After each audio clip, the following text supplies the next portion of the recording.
Welcome to part 2 of my lecture on entrepreneurial behavior for students of entrepreneurship and business, and indeed even for practicing entrepreneurs or policymakers. This is again your tutor, Professor Henry Buisa. In part 1, we looked at entrepreneurial behavior and factors that impact on entrepreneurial behavior. We saw that individuals with their personal entrepreneurial characteristics, students, pupils can be born with entrepreneurial characteristics and others can develop them. We saw primary school kids inventing solutions for coronavirus issues. We saw a schoolman inventing an aeroplane and even a car. And we saw that the entrepreneurial characteristics have to be supported by the pastel. The politics, economics, socio-cultural, technological, legal regulatory environments of a country or even of a location. That you can be born with entrepreneurial characteristics, but without a conducive environment, it may get lost. We saw the pupils who put to practice their entrepreneurial characteristics, but lack of enough support, like the aeroplane boy, collapsed, and therefore entrepreneurial behavior depends on not only on the personal entrepreneurial characteristics, it also depends on the environment and the policies within which an individual stays, and therefore that will generate or even kill the entrepreneurial intentions, and therefore entrepreneurial behavior is affected.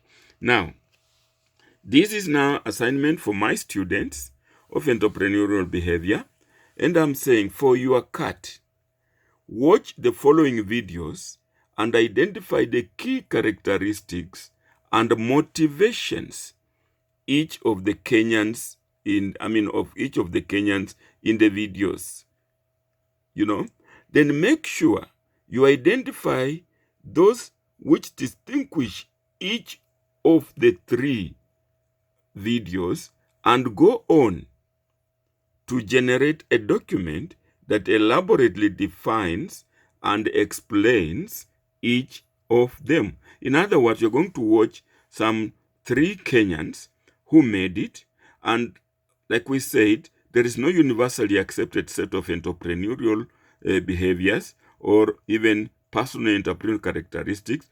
As you watch the videos, you need to come up with what you think is distinguishing and then write an elaborate explanation of them.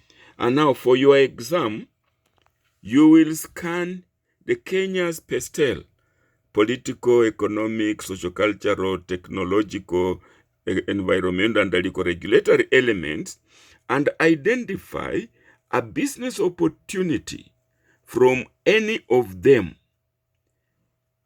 and then do a business canvas, business model for the identified opportunity. You may identify many, but you can only do a model, business model, canvas model for only one. So, for you to get more acquainted to business model, check these links. These are my videos. Visit them, watch them, and get more about the business model. So, 1, you're going to elaborately write a document that distinguishes the characteristics of the videos you're going to watch. Then you're going to scan around the pastel, the environment in Kenya, see if you can get an opportunity in technology, in politics, in economics, and with that opportunity, you're going to generate a full blast business model, business canvas model, helped by these links. So here you can see there is this old man, rest in peace. At one time, this man, Ibrahim Ambwere, challenged the government of Kenya in the 1980s. You know, teachers were on strike. Needed was 48 million Kenya shillings to pay the teachers. And this business person offered to do that.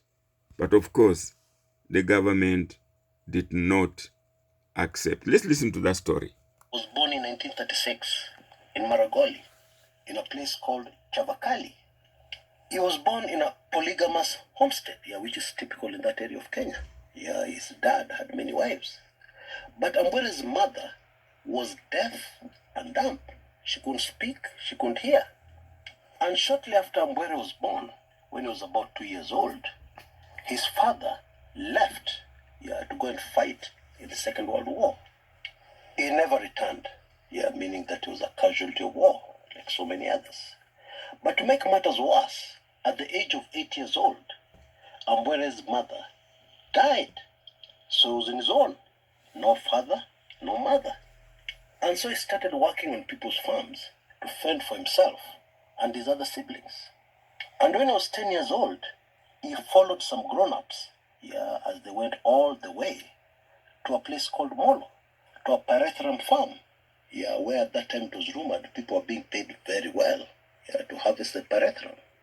But unfortunately, he had an allergy, to the pyrethrum, so he didn't even last one day at work, because it caused him to remove tears, mucus, it caused his eyes to, it was serious. So he didn't even last one day. He couldn't work on that job.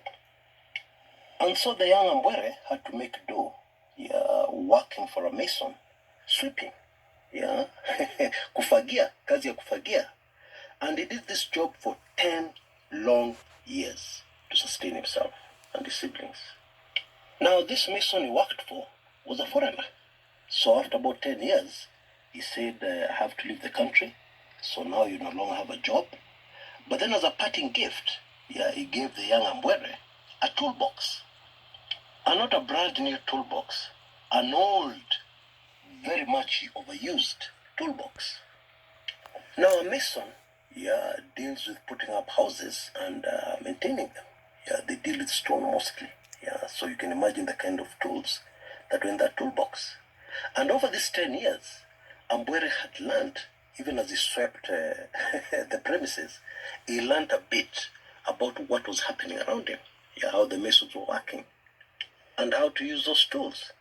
Now, there's a very important lesson here. Wherever life has thrown you, learn as much as you can. So he was given a toolbox as a gift. And this toolbox was the foundation of Ambwere's huge empire. The foundation that made him to what he is today, a multi-billionaire. With just 38 shillings and this old toolbox that he had been gifted, he started a carpentry workshop. But he didn't make money overnight. He wasn't rich in 2 years or 5 years. No. He slogged. And this is one of the lessons Kenyans have never learned. Quick money is a mirage. Quick money has to be corruption money. Anyway, Ambwere got his first big break in 1963 when Kaimosi Hospital gave him a contract to make hospital beds.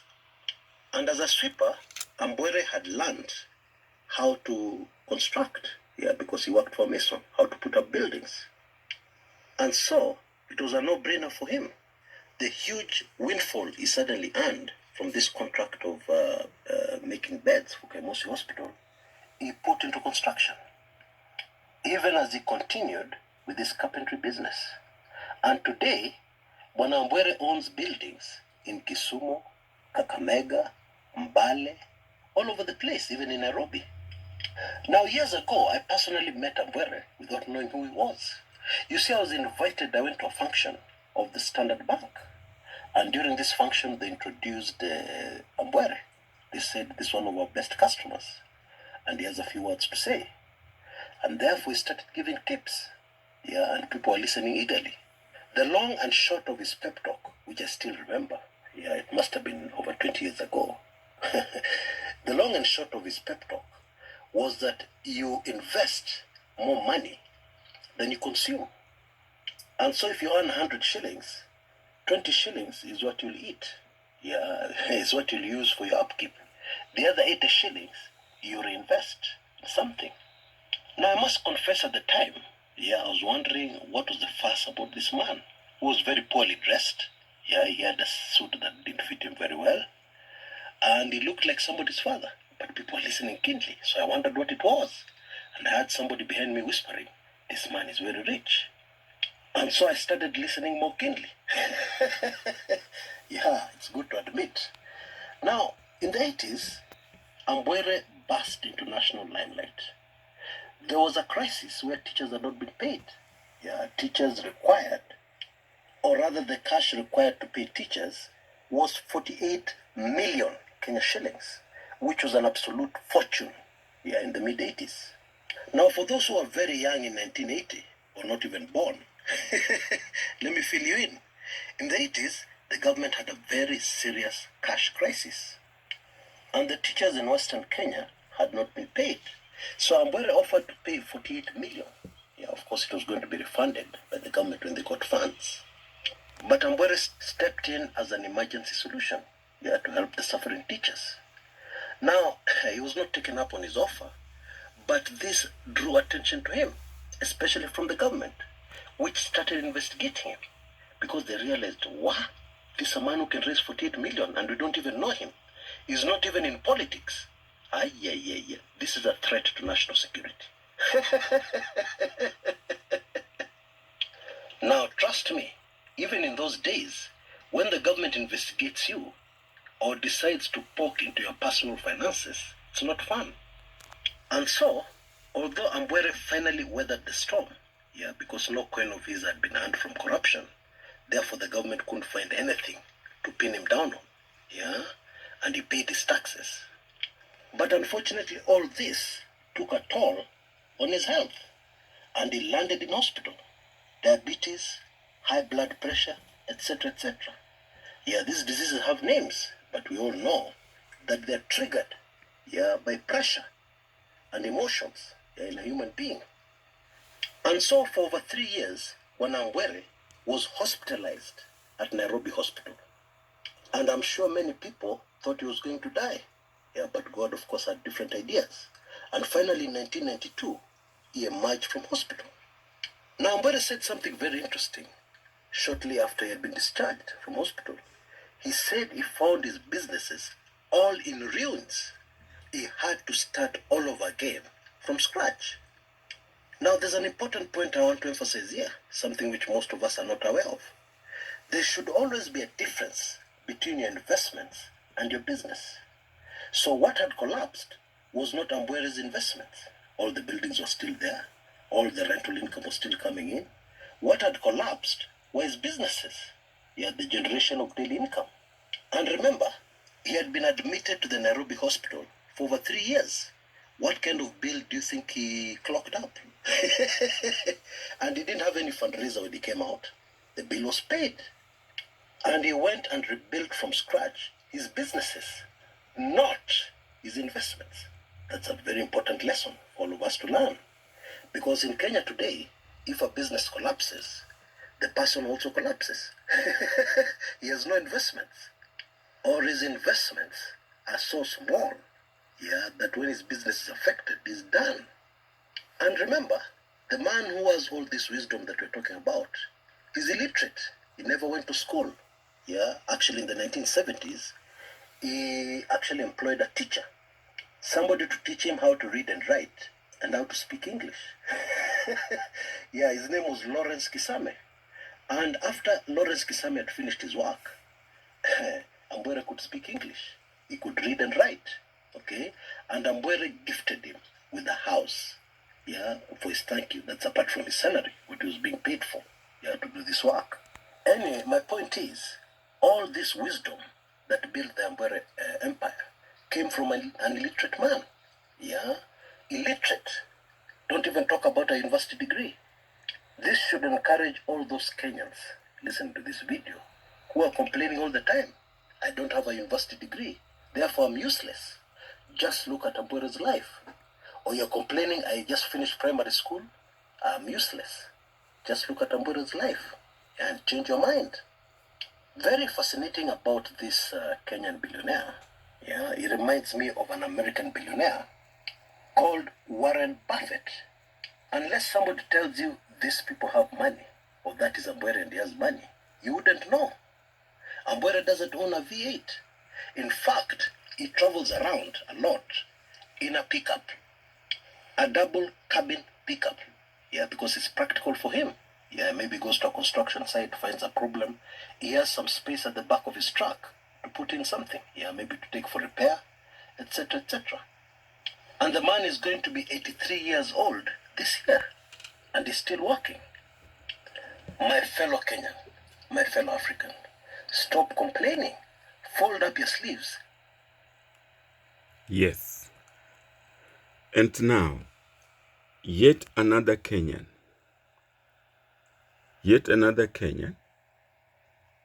Muguku Poultry. From two hands. Started with the two hands when he resigns from teaching to owning a bank. The life of Nelson Muguku. Farming has always been considered a passive engagement, and to Nelson Muguku, it was no different until he lost his job as a teacher. Muguku kept poultry as a hobby while teaching carpentry as an untrained teacher at Kabianga Technical Institute, where he earned a salary of $250 in 1957. Muguku threatened to quit if his terms of service were not reviewed.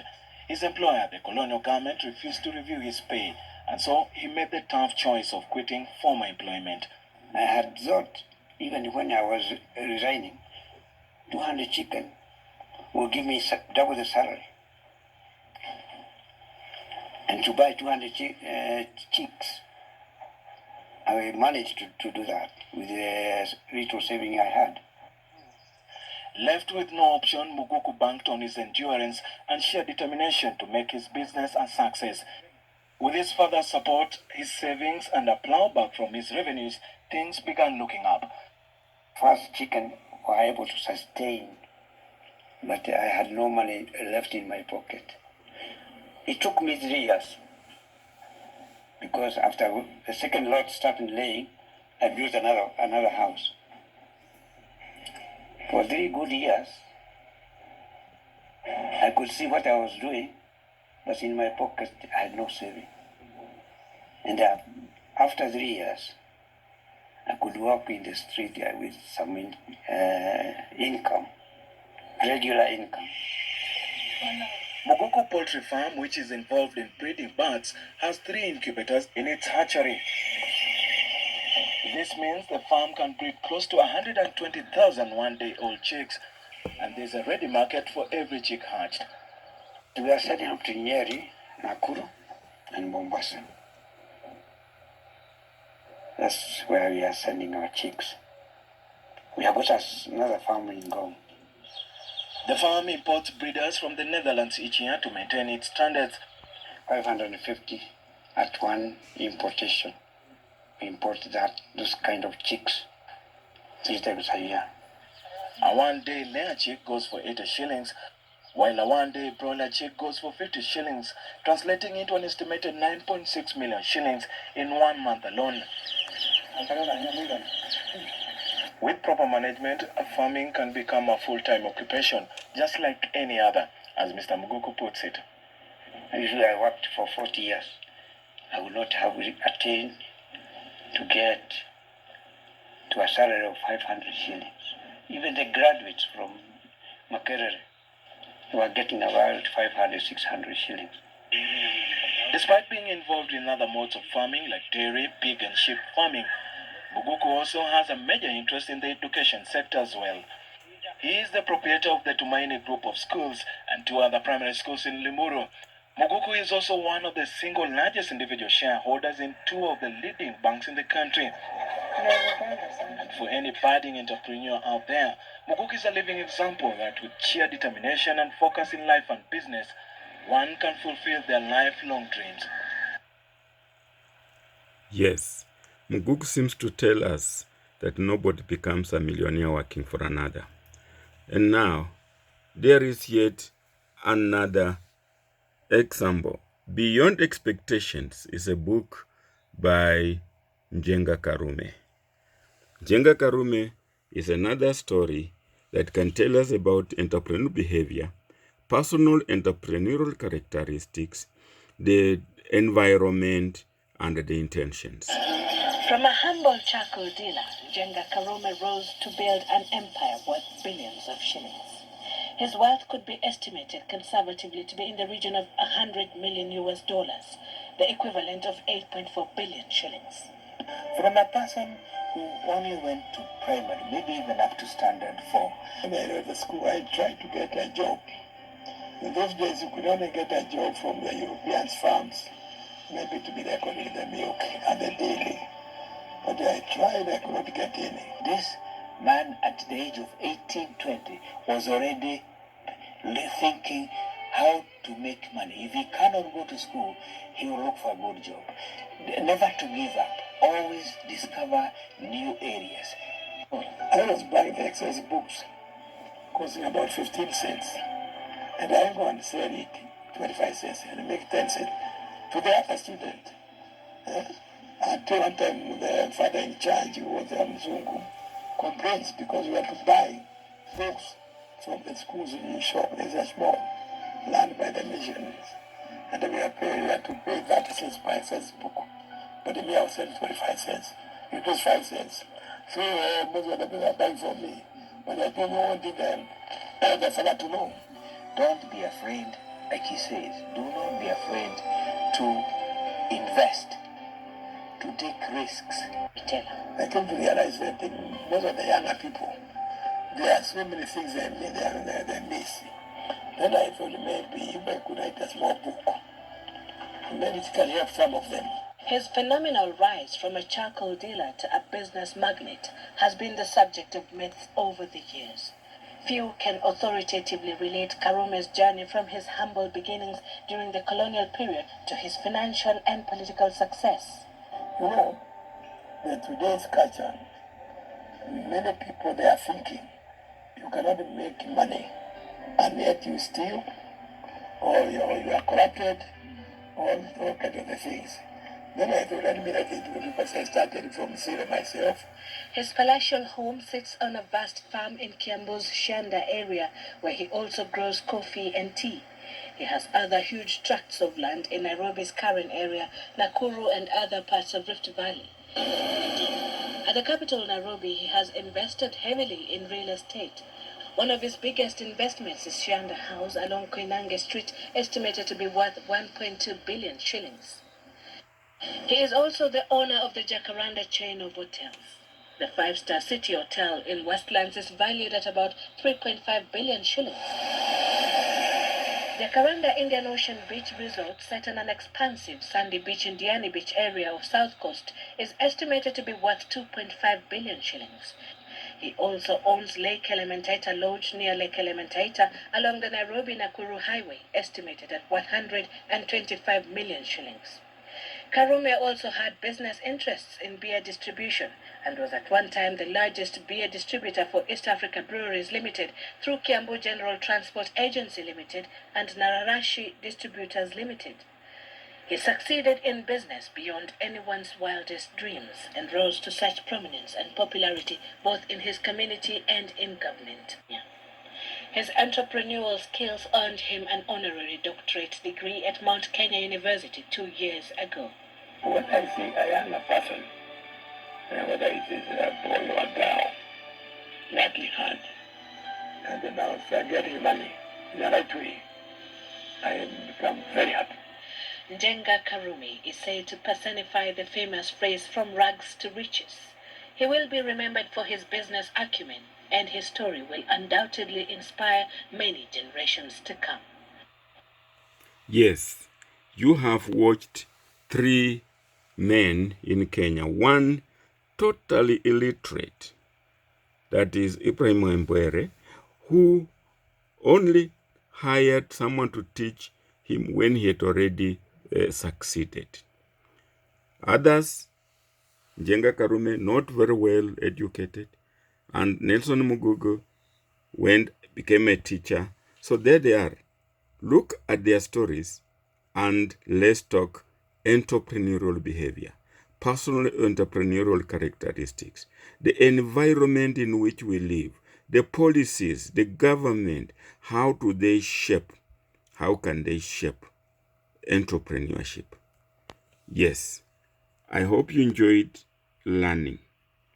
If you did, please do me some comments in a short video and for my records and send them to me. Since I cannot see you clapping for me, let me clap for you. And I'm doing some little urban farming chicken, and I can tell you, not that I've taken from Muguku, but yes, it was inspiring. He left his job with only 2 hands, and he went where he is now, or where he was when he died. And I can tell you, yes, entrepreneurs are unstoppable. Thank you.